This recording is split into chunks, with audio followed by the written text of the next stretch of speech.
रामाय रामभद्राय रामचंद्राय वेदसे रघुनाथाय नाथाय सीतायाः पतये नमः। रामं रामानुजं सीतां भरतं भरतानुजं सुग्रीवं वायुसूनुञ्च प्रणमामि पुनः पुनः। वेद वेद्ये परे पुंसी जाते दशरथात्मजे वेदः प्राचेत सादासी साक्षात् रामायणात्मना। श्रीराम शरणं समस्त जगतां रामं विना का गति। रामेण प्रतिहन्यते कलिमलं रामाय कार्यं नमः। रामात्रस्यति कालभीमभुजगो रामस्य सर्वं वशे। रामे भक्तिरखण्डिता भवतु मे रामत्वमेवाश्रयः रामत्वमेवाश्रयः। ओम।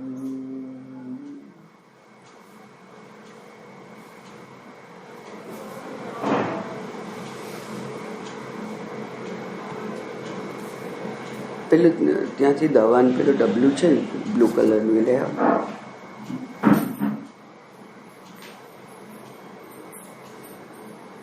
સામે જ વોશ બેસિન પાસે.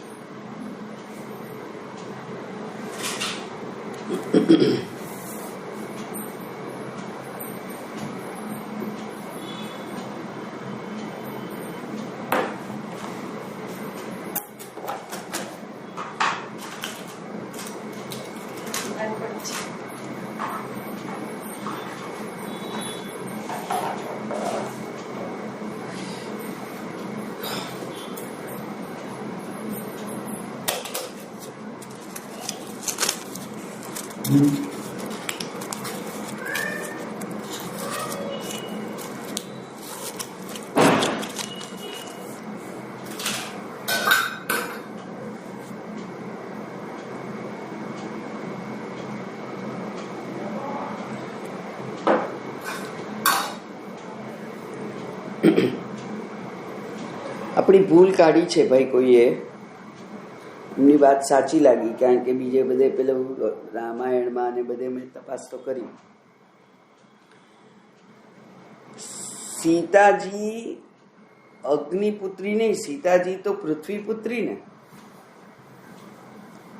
અને અગ્નિમાં સમય જવાનું કયું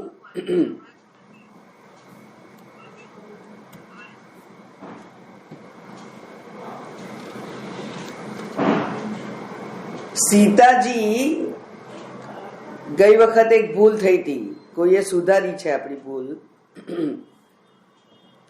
સીતાજી અગ્નિપુત્રી નહીં, સીતાજી તો પૃથ્વીપુત્રી.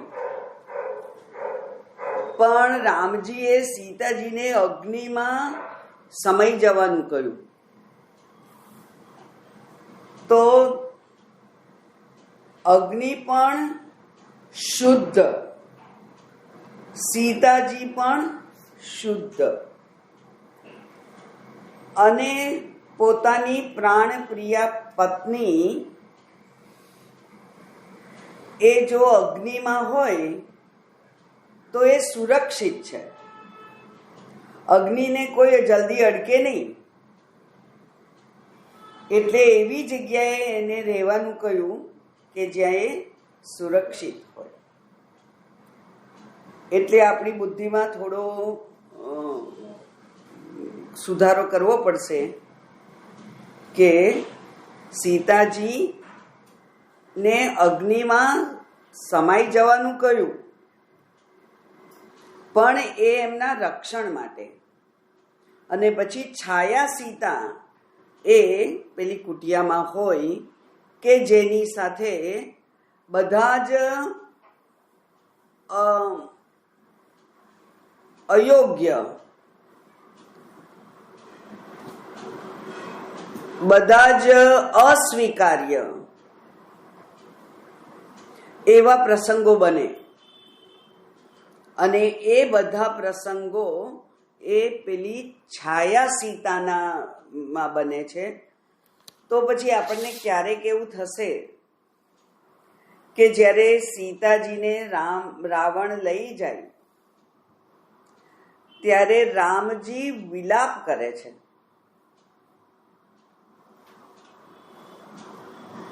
તો એ પણ સહજ છે, કારણ કે વ્યવહારમાં તો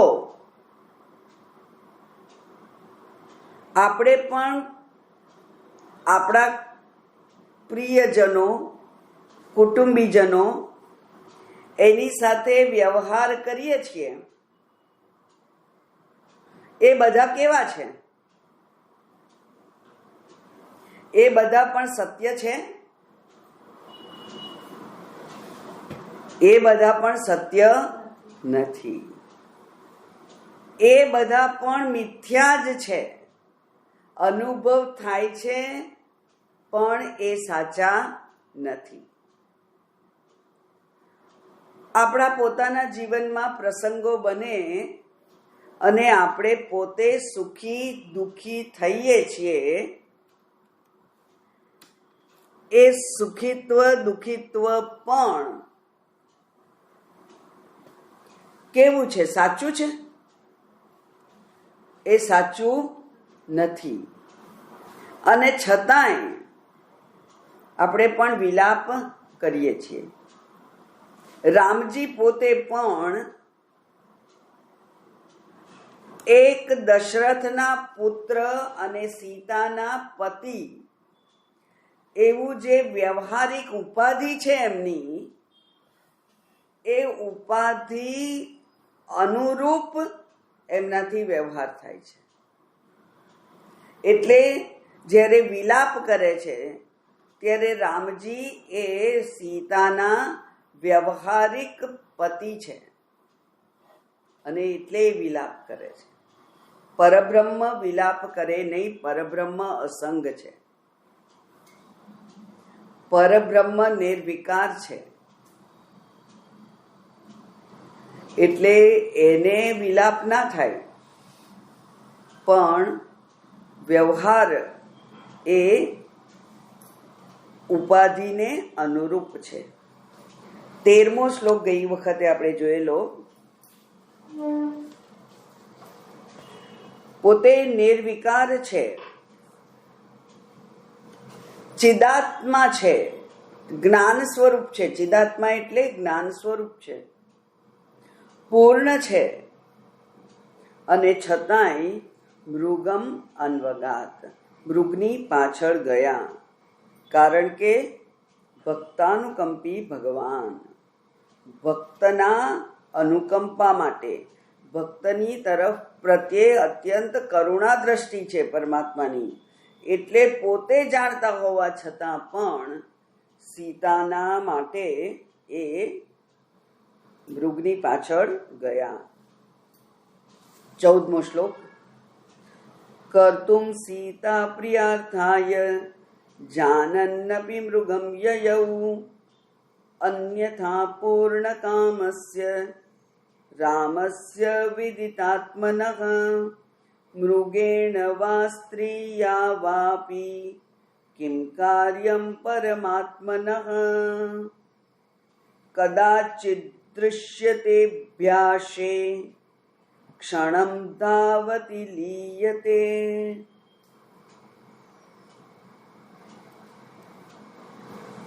ભક્તાનુકંપી ભગવાન છે એટલે ભગવાન પણ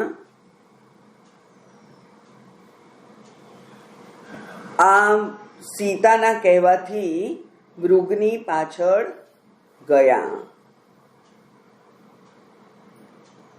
અને એ જ અહીંયા ફરીથી કહ્યું છે કે જાનન અપી. પહેલા બધા ભક્ત રૂપે સીતાને માટે કહ્યું, એટલે બધા ભક્તોના માટે ભગવાન પ્રિય કરનાર છે. પછી હવે સીતા માટે ખાસ તો જાનન અપી, જાણતા હોવા છતાં. શું જાણતા હોવા છતાં? કે કોઈ દિવસ સોનાનું મૃગ હોય નહીં, આ મૃગ સાચું હોય નહીં, આ તો રાક્ષસોનો પ્રદેશ છે, અને એટલે કોઈ પણ રાક્ષસ કોઈ પણ રૂપ ધારણ કરી અને આપણી સમક્ષ ઉપસ્થિત થાય તો એનાથી છેતરાવાનું હોય નહીં, એવું જાણતા હોય. એટલે જાનન અપી સીતા પ્રિયાર્થાય કર્તુમ, સીતાને માટે પ્રિય કરવા માટે મૃગમ યયૌ, મૃગની પાછળ ગયા. અને એટલે મહાદેવજી કહે છે કે અન્યથા પૂર્ણ કામસ્ય રામસ્ય વિદિતાત્મનઃ મૃગેણ વા સ્ત્રિયા વાપી કિમ કાર્યમ પરમાત્મનઃ. એ કે છે કે રામ તો કેવા છે? વિદિતાત્મનઃ, એ જ્ઞાની છે. વિદિત આત્મા, વિદિત એટલે જ્ઞાન, વિદ ધાતુ જ્ઞાન માટે છે. એ જ્ઞાની છે અને પૂર્ણ કામ છે. પૂર્ણ કામ એટલે જેના બધી જ ઈચ્છાઓ પૂર્ણ થઈ ગઈ છે. એટલે બધી ઈચ્છાઓ પૂર્ણ થઈ ગયા પછી એ ભગવાન થયા? ના, આ પરમાત્મા રૂપે જ્યારે એ છે ત્યારે એમને કોઈ કામના નથી.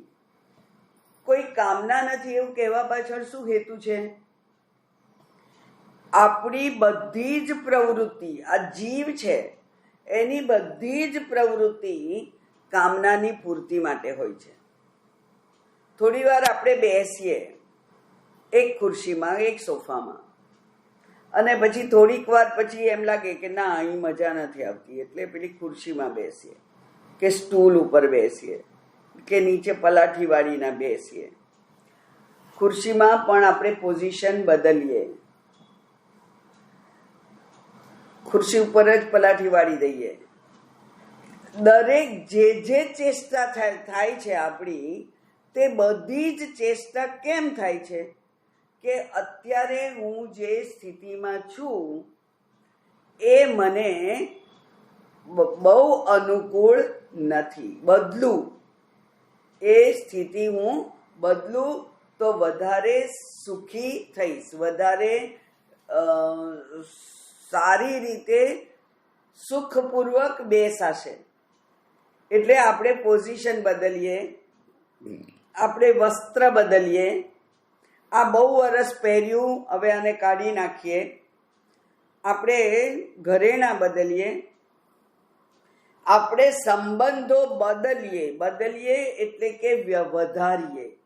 જૂના સંબંધ જરા છૂટતા જાય અને નવા સંબંધ બંધાતા જાય. આ બધું જ કંઈક ને કંઈક નવું આપણે કરવું હોય છે. કેટલાક લોકોને તો દર 2-3 વર્ષે ઘરમાં કંઈક સુધારો વધારો કરવાની ઈચ્છા થાય, એટલે રિનોવેશન ચાલતું જ હોય. તો 2 વર્ષ પહેલા જે વિચાર કરીને કરાયું હોય તે પછી આખી જિંદગી ના ચાલે? ના ચાલે. કંઈક બદલું, જુદું જોઈતું હોય. આપણે પૂર્ણ કામ નથી એટલે બદલ્યા કરીએ છીએ, અને બદલીને જાણી કે સુખી થવા માટેનો પ્રયત્ન કર્યા કરીએ છીએ. જ્યારે પરમાત્મા કેવા છે? પૂર્ણ કામ છે. પૂર્ણ કામસ્ય રામસ્ય વિદિતાત્મનઃ, જે જ્ઞાની છે એને મૃગેણ વા સ્ત્રીયા વાપી કિમ કાર્યમ પરમાત્મનઃ, જે પરમાત્મા છે એને મૃગથી પણ શું કામ અને સ્ત્રીથી પણ શું કામ? હવે આપણને એમ થાય કે આ સ્ત્રી હઠ, રામની હઠ છે તે સ્ત્રી હઠ. પરમાત્મા છે એને સ્ત્રી સાથે પણ કંઈ લાગે વળગે નહીં, અને પરમાત્મા મૃગથી પણ આકર્ષાય નહીં. એ પરમાત્મા છે, બધા સરખા છે એના માટે.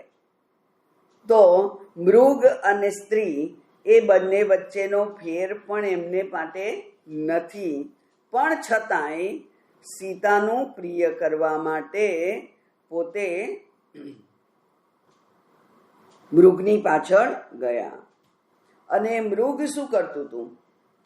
કદાચિત દૃશ્યતે, થોડીક વાર એ અભ્યાસે ક્ષણમ ધાવતી લીયતે, થોડીક વાર માટે એ પાસે ન દોડી આવે, થોડીક વાર દૂર જતું રહે.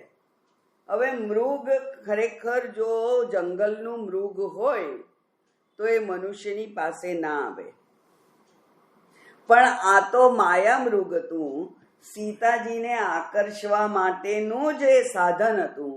અને એટલે એ મૃગ પણ થોડીક વાર નજીક આવે, થોડીક વાર દૂર જતું રહે. એટલે કે એની જે સરસ કુદાકુદ વાળી ચપળ જે ચાલ હોય એનાથી પણ સીતાજીને આકર્ષવાનો એ પ્રયત્ન કરતું. દ્રશ્યતે ચ તતો દૂરાદ એવં રામ અપાહરત તતો રામોપી વિજ્ઞાય રાક્ષસોયમિતિ સ્ફુટમ. અને એ મૃગે શું કર્યું? એ કે છે કે થોડીક વાર માટે આવી રીતે નજીક આવે દૂર જાય એમ કરતા કરતા એ મૃગ એટલું બધું દૂર ગયું અને રામ અપહરત, રામનું જાણે કે એણે અપહરણ કર્યું. એટલે કે રામ પણ એની પાછળ પાછળ દોડ્યા, એટલે રામ પણ અત્યંત દૂર પહોંચી ગયા. હવે જ્યારે દૂર પહોંચ્યા ત્યારે રામને સ્ફુટમ, સ્પષ્ટ ખબર પડી ગઈ. અત્યાર સુધી શંકા હતી, પછી સ્પષ્ટ ખબર પડી કે રાક્ષસ અયમ ઇતિ, આ રાક્ષસ છે એવું જાણ્યું. અને છતાંય એ મૃગની પાછળ દૂર દોડી ગયા. પછી એમને ખબર પડી કે આ રાક્ષસ જ છે. એટલે એમણે શું કર્યું? વિવ્યાધ શરમાદાય રાક્ષસમ મૃગ રૂપિણમ પપાત રુધિરાક્તાસ્યો મારીચ પૂર્વ રૂપ દૃક. વિવ્યાધ, વિંધી નાખ્યો એને. શેનાથી વિંધ્યો? શરમ આદાય, પોતાના ભાથામાંથી એક તીર કાઢ્યું અને એને માર્યું. અને મૃગને, એ જે રાક્ષસ મૃગ હતું એને વિંધી નાખ્યું. અને એ મારીચ એ વિંધાઈ ગયો. એણે શું કર્યું? રુધિરાક્ત પપાત રુધિરાક્ત અસ્ય મારીચ. આ મારીચ પોતાનું મારીચ રૂપ એણે ધારણ કરી લીધું. પોતે લોહીથી ખરડાઈ ગયો અને પછી એણે પોતાનું રૂપ, મારીચનું રૂપ ધારણ કરી લીધું. હજુ પણ મારીચનું કાર્ય પૂરું થયું નથી. જે રાવણે એને આપેલું એ કાર્ય પૂરું નથી થયું હજુ. એટલે આપણને થોડીક આશ્ચર્યમાં મૂકી દે એવી વાત હવે બને છે. 18મો શ્લોક કે છે, હા હતોસ્મિ મહાબાહો ત્રાહી લક્ષ્મણ મામ ધૃતમ ઇત્યુક્ત્વા રામ વાચા પપાત રુધિરાશન. અને પડ્યો ત્યારે બોલ્યો શું? રામજીના વાણીમાં, જાણે કે રામ બોલે છે એવી વાણી પોતે ઉત્પન્ન કરી. અને એમાં એ કહ્યો કે અરે હતોસ્મિ, હણાઈ ગયો હું. હે મહાબાહો, કોને કે છે? લક્ષ્મણ. મામ ધૃત, ત્રાહી, ત્રાહી એટલે મને બચાવ. હે લક્ષ્મણ, મને બચાવ, હું હણાઈ ગયો. એવું એણે રામના, જાણે કે રામ બોલતા હોય એવી વાણીમાં એ બોલ્યો અને ત્યારે રુધિર એટલે લોહી એ ઓગતો હતો, એટલે લોહી એના મોઢામાંથી નીકળ્યું અને એમાં એ પડી ગયો. હવે મારીચે આવું કેમ કર્યું હશે? મારીચ તો ખરેખર પેલા પ્રસંગ પછી રામ ભક્ત થઈ ગયેલો અને રામના નામનો જપ સતત કરતો હતો. એને ખબર હતી કે આ પરમાત્મા છે, અને તોય લક્ષ્મણને પોતાની પાસે ખેંચી લાવવા માટે સીતાજી એકલા પડે અને રાવણ એનું કાર્ય કરી શકે એવી જે યોજના સફળ થવી જોઈએ એ સફળ કરવા માટે મારીચે આ કર્યું. તો કોઈ જગ્યાએ એની સ્પષ્ટતા નથી, વાલ્મીકી રામાયણમાં પણ એની સ્પષ્ટતા નથી. એટલે માત્ર આપણે વિચારવું રહ્યું કે મારીચને ખબર હતી કે વિષ્ણુ ભગવાન પાસે બ્રહ્માજી ગયેલા, પૃથ્વી માતાની ફરિયાદ લઈ અને બ્રહ્માજી વિષ્ણુ ભગવાન પાસે ગયેલા, અને ત્યારે વિષ્ણુ ભગવાને કહેલું કે હું દશરથના ઘેરે રામ રૂપે મનુષ્ય અવતાર લઈ અને રાવણ સહિત બધા જ રાક્ષસોને મારી અને આ પૃથ્વી ઉપરનો ભાર હળવો કરીશ. એટલે આ ઈશ્વરીય યોજના છે, અને ઈશ્વરની યોજનામાં આ મારીચ જાણે કે પોતે સહયોગ આપે છે. નહીં તો લક્ષ્મણ આવત નહીં, અને લક્ષ્મણ ના આવત તો મારીચનું જે બલિદાન છે એ વ્યર્થ જાત. એટલે મારીચનું જે ઉદ્ધાર કર્યો, મારીચ મૃત્યુ પામ્યો પણ છેલ્લે પોતાનું કાર્ય કરતો ગયો. લક્ષ્મણને પણ સીતાથી દૂર ખેંચી લાવ્યો કે જેથી રાવણ સીતાજીનું હરણ કરી શકે અને રામ અને રાવણ વચ્ચે વેર ઊભું થાય અને રામ રાવણને મારે. તો આખા પ્રસંગની સત્યતા, આખા પ્રસંગની સફળતા એ મારીચના વાક્ય ઉપર આધારિત છે. નહીં તો રામાયણ જ ના થાત. તો મારીચનું આ એકમાત્ર વાક્ય જે છે એનાથી જ રામનું પણ જે અવતાર કાર્ય છે એ સફળતાપૂર્વક પાર પડે. વિષ્ણુ ભગવાનની જે સંકલ્પ છે કે હું રાવણને મારીશ એ પણ પાર પડે. એટલે દેવ કાર્યમાં પોતાનો સહયોગ આપ્યો. અહીંયા આ રીતે આપણે આ મારીચના વાક્યનું અગત્યતા રામાયણમાં સમજવી પડે. એ વાલ્મીકી રામાયણમાં પણ છે, અધ્યાત્મ રામાયણમાં છે, બાકી બધા રામાયણમાં આ પ્રસંગ છે જ. એ બતાવે છે કે આ પ્રસંગ, આ સંપૂર્ણ રામાયણ કે જે વિષ્ણુ ભગવાનના સંકલ્પથી ઉત્પન્ન થયેલું, ઊભું થયેલું, અને એનું સફળતાપૂર્વક એ વાત આગળ ચાલી. તો આ મારીચનું જે વાક્ય છે એ બહુ અગત્યનું છે. આ એણે પોતાના મૃત્યુ પહેલા પોતે આ કાર્યમાં જે સહયોગ આપવાનો હતો એ આ વાક્ય દ્વારા આપી દીધો.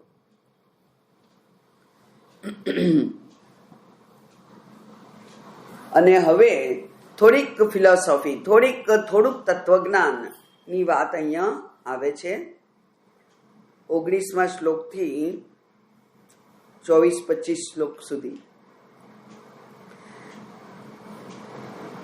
19મો શ્લોક. યન્નામાગ્નોપી મરણે સ્મૃત્વા તત્સામ્યમાપ્નુયાત કિમુતાગ્રે હરિમ પશ્યંસ્તેનૈવ નિહતોऽસુરઃ. યન નામ, જેનું નામ, યન એટલે યત, જેનું નામ, અજ્ઞઃ અપી, અજ્ઞાની માણસ પણ જો મરણ કાળે સ્મરણ કરે તો તત્સામ્યમ આપનુયાત, એ જે પરમાત્મા જે છે એનું સામ્ય એટલે કે એના જેવો બની જાય. એનું પેલું 4 પ્રકારના મુક્તિ છે ને,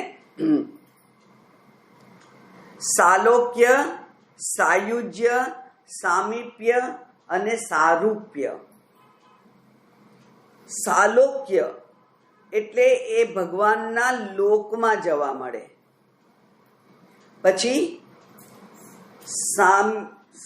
સાયુજ્ય ના સામીપ્ય, ભગવાનના લોકમાં જઈને ભગવાનની નજીક જવા મળે, એટલે કે મહેલમાં કંઈક કામ મળે, ભગવાનના મહેલમાં કંઈક કામ મળે.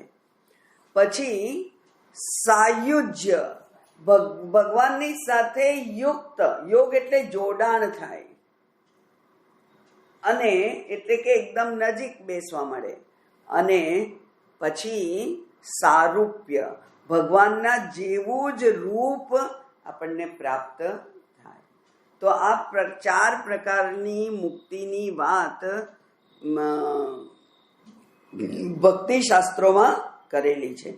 એ પ્રમાણે અહીંયા પણ એ કહે છે કે જો અજ્ઞાની માણસ પણ જો મૃત્યુ સમયે ભગવાનનું નામ લે તો જે ભગવાનનું નામ લીધું હોય એ ભગવાનના જેવું રૂપ એને પ્રાપ્ત થાય છે. તો અહીંયા તો અસુર નિહત, આ અસુરનું હનન થયું. કોણ? મારીચનું હનન થયું. અને તે ક્યાં આગળ? તો કે છે હરિમ અગ્રે, ભગવાનની સામે જ. અને તેન એવ, અને હરિ દ્વારા જ, હરિની સામે જ, હરિના દેખતા જ એનું તો મૃત્યુ થયું. તો અહીંયા તો કહેવું જ શું, બરાબર? એટલે કેમ એટલે આવું આટલું મહાન જો ભાગ્ય હોય તો એનું તો વાત જ શું, એનું તો કહેવું જ શું. અને એ મૃત્યુ પામ્યો પછી શું થયું? તદ્દેહાદુત્થિતમ તેજઃ સર્વલોકસ્ય પશ્યતઃ રામમેવા વિશદ્દેવા વિસ્મયમ પરમમ યયુઃ. તદ દેહાત, તેના દેહમાંથી, ઉત્તેજઃ ઉત્થિતમ, તેજ પ્રગટ્યું. અને એ તેજ પ્રગટ્યું એવું કોણે જોયું? એ કે છે સર્વલોકસ્ય પશ્યતઃ, બધા જ લોકમાં એ દેખાયું. એટલે કે દેવલોક વાળાઓએ પણ જોયું, પૃથ્વીલોક વાળાઓએ પણ જોયું. બધાએ આ મારીચના શરીરમાંથી એક તેજ બહાર નીકળતું જોયું. અને રામમ એવ આવિશત, અને એ તેજ રામમાં જ સમાઈ ગયું. તો દેવાહ વિસ્મયમ પરમ યયુઃ, આ દેવોને પણ એનાથી પરમ વિસ્મય થયું. એટલે આપણને તો વિસ્મય થાય, પણ દેવોને પણ પરમ વિસ્મય થયું. આ પુરાણ શાસ્ત્ર છે, વેદાંત નથી આ. એટલે જે પુરાણમાં કહેલું છે, જે પ્રમાણે જીવની ગતિ, એ પ્રમાણેની અહીંયા વાત કરી છે. કે એક આ જે શરીર છે, એ શરીરમાંથી જ્યારે આત્મા, જીવાત્મા નીકળી ગયો ત્યારે એક નાની જ્યોતિ નીકળી ગઈ. અને એ પરમ જ્યોતિ જે છે પરમાત્માની, એમાં ભળી ગઈ. સામાન્ય રીતે આવું દ્રશ્ય બતાવવામાં આવે છે કે એક નાનો દીવો નીકળી અને મોટા દીવામાં ભળી ગયો. વેદાંત શાસ્ત્ર આ ગતિની આવી સ્પષ્ટ વાત કરતું નથી, કારણ કે એ ચૈતન્ય છે એને જ્યોતિ રૂપે માત્ર કલ્પના કરવાની છે, ઉપાસના છે. એ આત્મજ્યોતિ ઉપાસના છે, એની માત્ર કલ્પના કરવાની છે. એ ખરેખર જ્યોતિ જેવું કશું હોતું નથી. અને એ જ્યોતિ એક દેહમાંથી નીકળી અને બીજા દેહમાં જાય એવું પણ કોઈ જગ્યાએ સ્પષ્ટતા કરેલી નથી. જાય છે પણ એ જ્યોતિ દેખાય નહીં. એવી રીતે મૃત્યુ થાય ત્યારે એ જ્યોતિ પરમાત્મામાં ભળી જાય એવું પણ એ માત્ર ચિત્રીકરણ કરવું પડે, પણ એવું દેખાય નહીં. એટલે વેદાંતનું આપણું જે સમજ છે અને આ પુરાણની વાત છે એ બેમાં જો મેળ ના બેસે તો વેદાંતની વાતને અંતિમ સમજી અને પુરાણની વાતને માત્ર ભાવથી સમજવી એ યોગ્ય છે. એટલે એવો ભાવ પરમાત્મામાં એ ભળી ગયો. પણ શાસ્ત્રમાં પણ છે ન તસ્ય પુનરાવર્તતે ન તસ્ય પુનરાવર્તતે એવું 2 વખત બૃહદારણ્યક ઉપનિષદમાં આવે છે. એટલે કે જ્યારે જ્ઞાનીનું મૃત્યુ થાય, વિદેહ મુક્તિ થાય, ત્યારે નસ પુનરાવર્તતે એનું પુનરાવર્તન થતું નથી, એનું પુનરાવર્તન થતું નથી એવું કહી અને એ જે આ ચૈતન્ય છે, આ શરીરસ્થ ચૈતન્ય, અંતર્યામી રૂપ જે ચૈતન્ય છે એ આ મહા ચૈતન્ય જે છે સર્વવ્યાપી એમાં ભળી જાય છે. જેવી રીતે ઘટાકાશ મહાકાશમાં ભળી જાય છે. પણ એ ભળવાનું એ ઉપચાર માત્ર છે, એવું કંઈ હોય નહીં. એ તો દિવાલને લીધે આપણે જુદું નામ આપેલું, પણ ખરેખર એનું જુદું નામ પણ છે નહીં. વ્યવહાર માટે આપણે નામ આપીએ છીએ, નહીં તો વ્યવહાર આને સમજી ના શકીએ. જો આવા બધા નામ ના આપ્યા હોત શાસ્ત્રમાં તો આ સમજી શકાત નહીં. એટલે સમજવા માટે આ બધા નામ, આ બધા શબ્દોનો ઉપયોગ કરેલો છે. એટલા માટે આપણે કહીએ છીએ કે ગુરુ જ્યારે વેદાંતનો અધ્યયન કરાવે ત્યારે શબ્દોનો ઉપયોગ કરે છે અને એ શબ્દોને પાછા ખેંચી લે છે. શબ્દોનો ઉપયોગ થાય અને એ પાછા ખેંચી લે. તો જ્યારે આપે અને પાછા ખેંચી લે, એની વચમાં શિષ્યની બુદ્ધિમાં કંઈક સમજ ઊભી થાય છે. એ સમજ જે છે એ સમજ જ ધીરે ધીરે ધીરે ધીરે દ્રઢ બને છે અને એ નિશ્ચય થઈ જાય છે. એટલે આ પ્રમાણે આ આખી જે વાત છે એને સમજવી પડે. અહીંયા પુરાણ છે એટલે એને પુરાણની રીતે આપણે સમજ્યા કે એના શરીરમાંથી એક જ્યોત નીકળી, તેજ નીકળી અને રામમાં ભળી ગયું એવું દેવોએ પણ બધાએ જોયું અને એમને વિસ્મય થયું. અને પછી હવે આશ્ચર્ય વ્યક્ત કરે છે મહાદેવજી. એ કે છે કિમ કર્મ કૃત્વા કિમ પ્રાપ્ત પાતકી મુનિ હિંસક અથવા રાગવસ્યાય મહિમાનાત્ર સંશય. એ કે છે કે આ મુનિ હિંસક, મુનિઓની હિંસા કરવા વાળો રાક્ષસ, અરણ્યમાં રહેતો મુનિઓની હિંસા કરવા વાળો જે રાક્ષસ છે તે પાતકી, પાપી છે. એને આખા જીવન દરમિયાન શું શું કર્યું, કિમ કર્મ કૃત્વા, કેવું કર્મ કર્યું, અને છતાંય એની ગતિ તો જુઓ એણે શું પ્રાપ્ત કરી. કેવો પાપી, મુનિહિંસક, પણ એણે ગતિ તો કેવી પ્રાપ્ત કરી?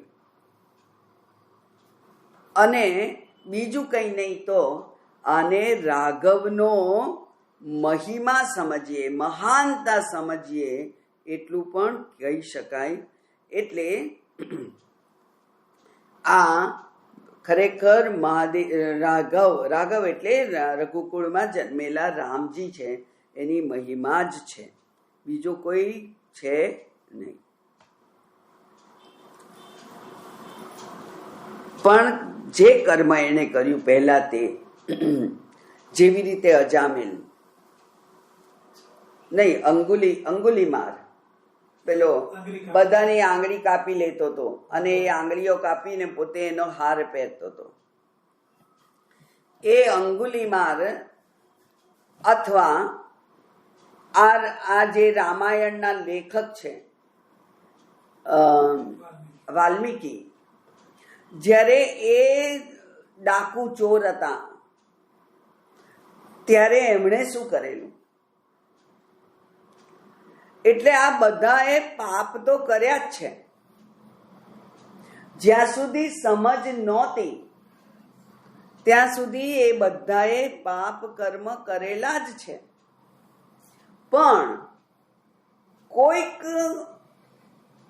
મહાત્માનો અનુગ્રહ થયો અને એમને સમજાયું કે આ જે મેં અત્યાર સુધી કર્યું એ બહુ ખોટું છે અને એક મને બહુ પાપમાં નાખનાર છે, દુઃખમાં નાખનાર છે, એને સમજાયું હોય, પછી પોતે પોતાનું જીવન બદલી નાખ્યું હોય, તો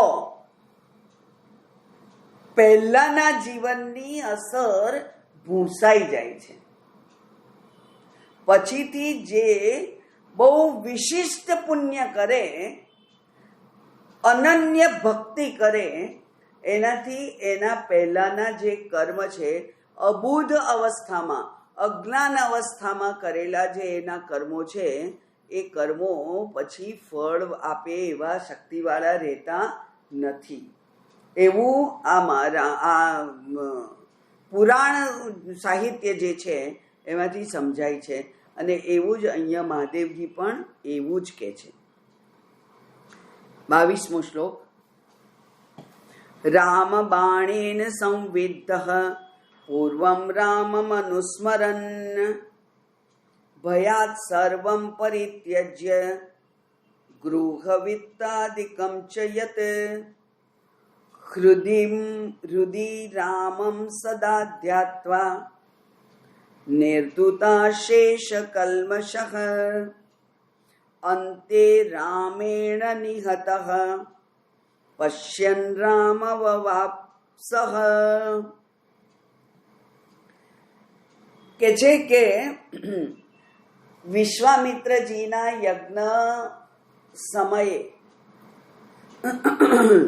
જ્યારે રામ અને લક્ષ્મણ કિશોર વયના હતા અને એ વિશ્વામિત્રના યજ્ઞની રક્ષા કરવા માટે વિશ્વામિત્રના આશ્રમમાં હતા, ત્યારે મારીચ અને સુબાહુ એ બંને આ યજ્ઞનો નાશ કરવા માટે આવ્યા. ત્યાં તે વખતે રામે સુબાહુને તીર મારી અને મારી નાખ્યો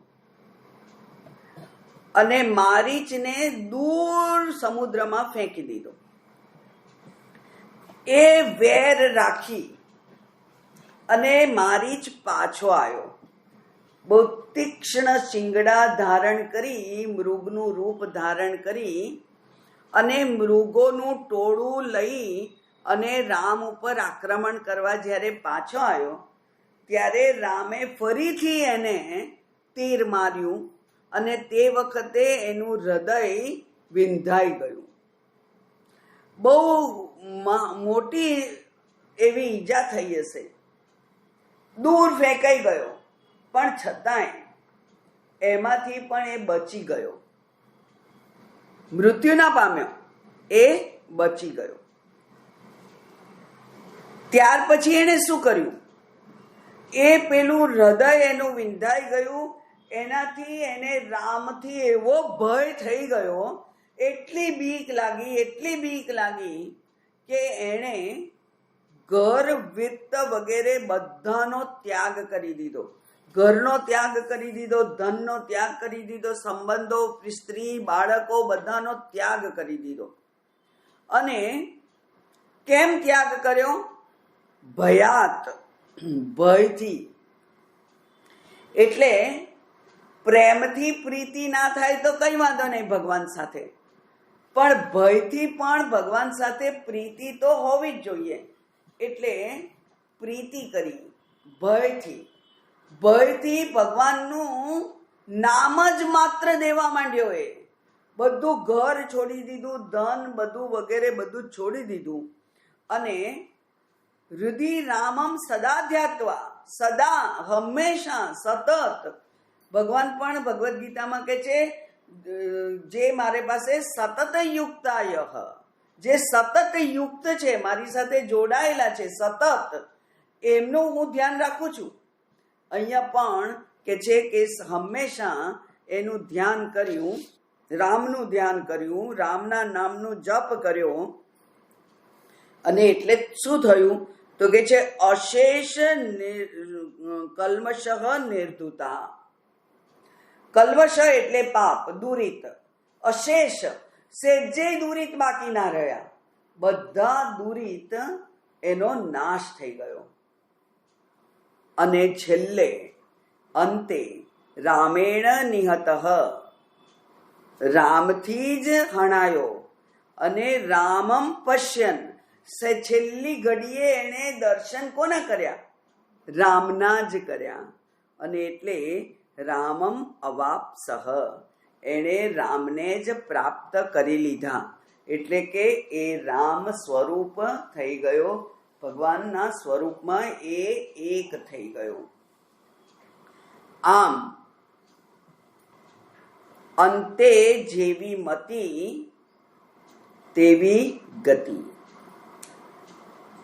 આપણને ઘણી વાર થાય, કારણ કે અધ્યાત્મ શાસ્ત્રની ખબર બહુ મોડી પડી.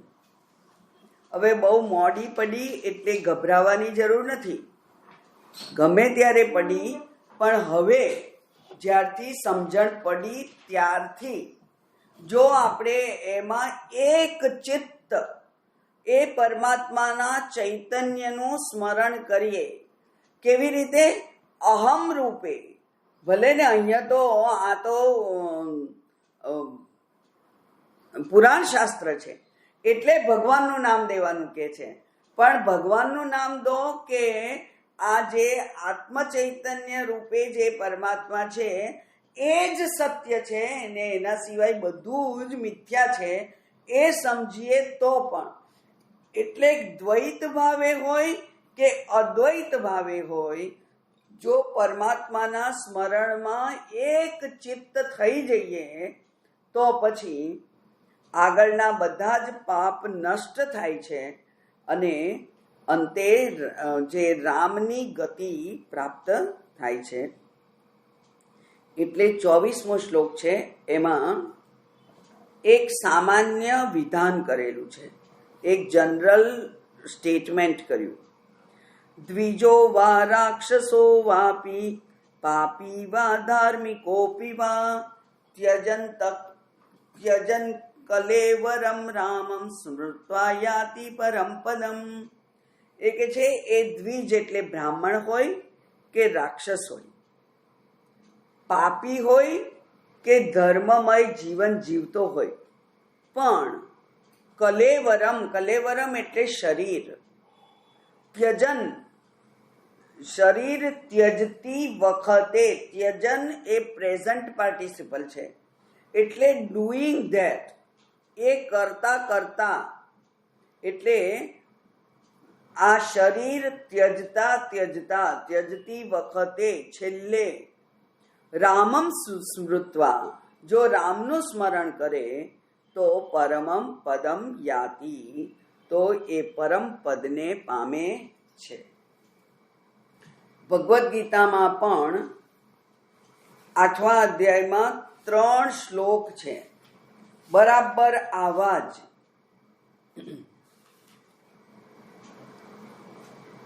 અંતકાલે ચ મામેવ સ્મરન મુક્ત્વા કલેવરમ યઃ પ્રયાતિ સમદ્ભાવમ યાતિ નાસ્ત્યત્ર સંશયઃ યમ યમ વાપી સ્મરન ભાવમ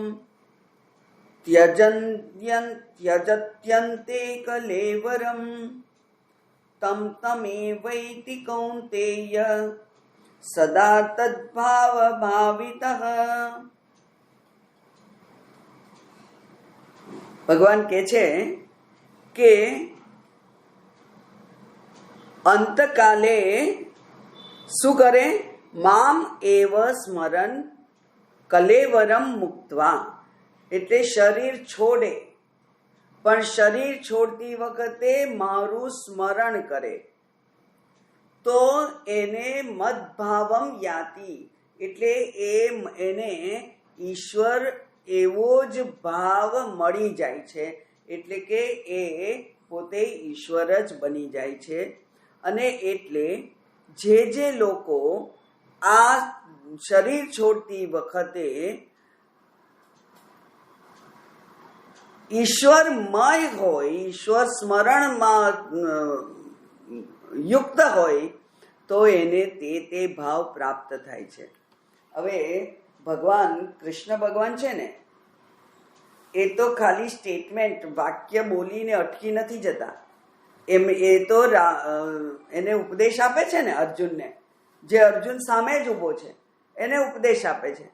એટલે કે છે કે જે લોકો શરીર છોડતી વખતે મારું સ્મરણ કરે છે એને એ મને જ પ્રાપ્ત થાય છે. બરાબર? હવે સમજવાનું છે આપણે કે શરીર કયા ક્ષણે છૂટશે એની ખબર છે આપણને? જન્મમાં તો લખેલું છે કે સવારે 6:08 અને 32 સેકન્ડ ત્યારે જન્મ થયેલો. બરાબર? આવું લખેલું હોય. પણ મૃત્યુ ક્યારે થશે એ કોઈ જગ્યાએ લખેલું હોતું નથી. પેલા પરીક્ષિતને તો કહેલું કે 7 દિવસ પછી તને તક્ષક નાગ કરડશે ને તારું મૃત્યુ થશે. તો એની પાસે તો 6 દિવસ પૂરા હતા જ કે જ્યારે નહોતો મરવાનો. 6 દિવસનો સમય કે 7 દિવસનો સમય એની પાસે હતો, એવી એને ખબર હતી. ત્યારે યમરાજા નથી જ આવવાના. પણ આપણે તો યમરાજા આ બોલાતો શબ્દ પૂરો થાય એ પહેલા પણ આવી જાય. સત્સંગમાં બેઠા હોઈએ ત્યારે પણ આવે, અને રસોડામાં રસોઈ કરાતા હોય ત્યારે પણ આવે, અને પૌત્રને ખોળામાં બેસાડીને રમાડતા હોય ત્યારે પણ આવે. કઈ ક્ષણ છે એ નક્કી નથી. માટે અહીંયા કૃષ્ણ ભગવાન તો ઉપદેશ કરે છે કે તસ્માત સર્વેષુ કાલેષુ મામ અનુસ્મર. સર્વેષુ કાલેષુ એટલે ભગવાનનું સ્મરણ કરવામાં કોઈ વિશેષ નહીં, કોઈ પણ વિશેષ નહીં ભગવાનનું સ્મરણ કરવામાં. સતત રસોઈ કરતા હોય, બાળકને રમાડતા હોય, કે પછી સ્વાધ્યાય કરતા હોઈએ, બાગકામ કરતા હોઈએ કે સ્વચ્છતા કરતા હોઈએ, કોઈ પણ સમય હોય ભગવાનનું નામ સતત, નહીં તો છેલ્લી ઘડીએ ભગવાનનું નામ દઈએ તો મુક્તિ મળે, એ જે સંકલ્પ આપણો હોય એ પૂરો ના થાય. માટે કૃષ્ણ ભગવાન તો બહુ બહુ વિચક્ષણ ઉપદેશક છે. એમણે કઈ બાકી ના રાખ્યું અને સરસ કહ્યું પાછું એ કે મારું નામ સતત તું દે. એનો અર્થ એવો નહીં કે પલાઠી વાળીને માળા લઈને બેસી જવાનું અને પછી ઉઠવાનું જ નહીં, ગમે તે થાય એવું નહીં. યુદ્ધ ચ, યુદ્ધ પણ કર, કર્તવ્ય કર્મ કરવાનું. નિયતં કુરુ કર્મત્વં સિદ્ધિમ વિંદતિ માનવાહ. નિયતમ, નિયતમ એટલે આપણા ભાગે જે આપણા આ ઉપાધિમાં જે લખાયેલું છે એ કર્મ કરવાનું. જે કર્તવ્ય કર્મ છે એ કરવાનું. એ પત્ની તરીકેનું હોય, માતા તરીકેનું હોય કે એક નાગરિક તરીકેનું હોય, કર્તવ્ય કર્મ કરવાનું. અને કરતા કરતા સતત ઈશ્વર સ્મરણ કરવાનું, તો આ સંયોગ પ્રાપ્ત થાય. આ સંયોગ પ્રાપ્ત કરવો બહુ અઘરો છે, પણ જો એ પ્રાપ્ત થઈ જાય તો મુક્તિ પણ નક્કી છે. એટલા માટે કહ્યું, દ્વિજો વા રાક્ષસો વાપી પાપી વા ધાર્મિકોપી વા ત્યજન કલેવરમ રામમ સ્મૃત્વા યાતિ પરમમ પદમ.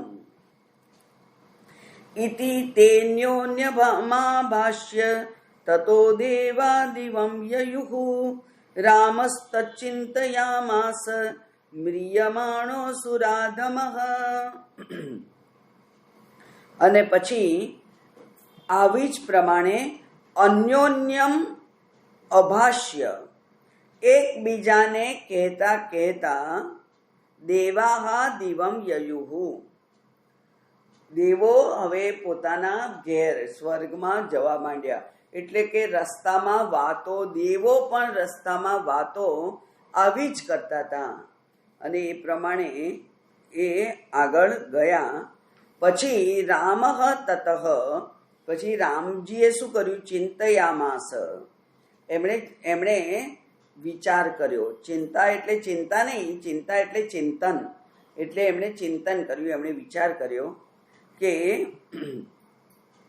મ્રિયમાણ સુરાધમ, આ અધમ એવો જે રાક્ષસ છે એ મરતી વખતે પણ શું બોલ્યો? હા લક્ષ્મણ, હે લક્ષ્મણ, ઇતિ મદ વાક્યમ અનુકુર્વન માર કિમ મમાર કિમ. અને મારા વાક્યને સાંભળી હા લક્ષ્મણ ઇતિ મદ વાક્યમ અનુકુર્વન. અનુકુર્વન એટલે અનુકરણ કર્યું. શું અનુકરણ કર્યું? રામના અવાજનું અનુકરણ કરી અને પેલો મારીચ બોલ્યો હા લક્ષ્મણ, હે લક્ષ્મણ. તો એ મરી, ત્યાર પછી તો એ મરી ગયો મમાર. પણ એ સાંભળીને શ્રુત્વા મદ વાક્ય સદૃશમ વાક્ય સીતાપીમ કિમ ભવે. પણ આવું મેં બોલ્યું છે એવું વાક્ય સાંભળી અને સીતાની શું દશા થઈ હશે, એવું રામજીને ચિંતા થઈ. અને ઇતિ ચિંતા પરિતાત્મા રામો દૂરાન્ય નવર્તત સીતા તદ્ભાષિતમ શ્રુત્વા મારીચસ્ય દુરાત્મનઃ. અને આવી રીતે ચિંતા વિચાર કરતા કરતા રામ છે એ દૂરથી દુરાત અન્ય વર્તત એટલે પાછા આવ્યા. અને એ પાછા આવે એ પહેલા સીતા એ શું કર્યું? તદ્ભાષિતમ શ્રુત્વા, એ અવાજ કોનો? મારીચનો રામના જેવો અવાજ, હે લક્ષ્મણ એવો જે અવાજ સાંભળ્યો, એનાથી સીતાએ શું કહ્યું? કર્યું. ભીતાતિ દુઃખ સંવિઘ્ના લક્ષ્મણં દ્વિદમ અબ્રવીત ગચ્છ લક્ષ્મણ વેગેન ભ્રાતા તે સુરપીડિતઃ. એમણે કહ્યું કે હે લક્ષ્મણ, તું જલ્દી જા. ગચ્છ લક્ષ્મણ વેગેન, ધીરે ધીરે નહીં, ઝડપથી તું જા. તે ભ્રાતા, તારા ભાઈ છે એ અસુર પીડિત, અસુર એમને પીડા આપી રહ્યો છે, એટલે તું જલ્દી જા. હા લક્ષ્મણેતિ વચનમ ભ્રાતુસ્તેન શૃણોષિ કિમ તમાહ લક્ષ્મણો દેવી રામ વાક્યમ ન તદ્ભવેત. એ કે છે કે બરાબર છે કે આપણે સાંભળ્યું કે હા લક્ષ્મણ વચનમ ભ્રાતુહુ, એટલે જાણે કે ભાઈ બોલ્યા હોય એ પ્રમાણે આ આપણે સાંભળ્યું, પણ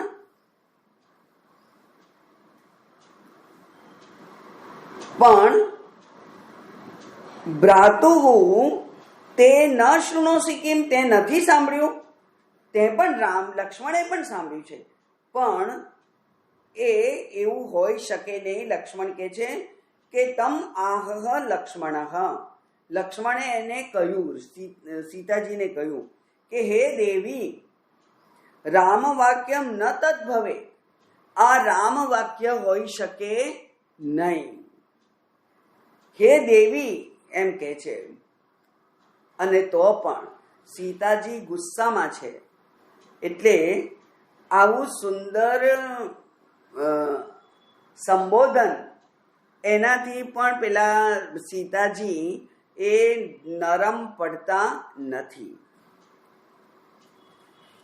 લક્ષ્મણજી કેમ એવું કે છે? યક્કશ્ચિદ રાક્ષસો દેવી મ્રિયમાણો બ્રવીદ્વચઃ રામસ્ત્રૈલોક્યમ અપી યક્રુદ્ધો નાશયતિ ક્ષણાત. એ કે છે કે આ કોઈ રાક્ષસે મરતા આ વચન બોલેલા છે. રામ તો કેવા છે? એ કે છે કે જો એ ક્રોધાયમાન થાય તો ત્રૈલોક્યમ અપી ક્ષણાત નાશયતિ, એક ક્ષણમાં 3 લોકનો નાશ કરી શકે. રામ તો પરબ્રહ્મ છે, રામ ભગવાન છે.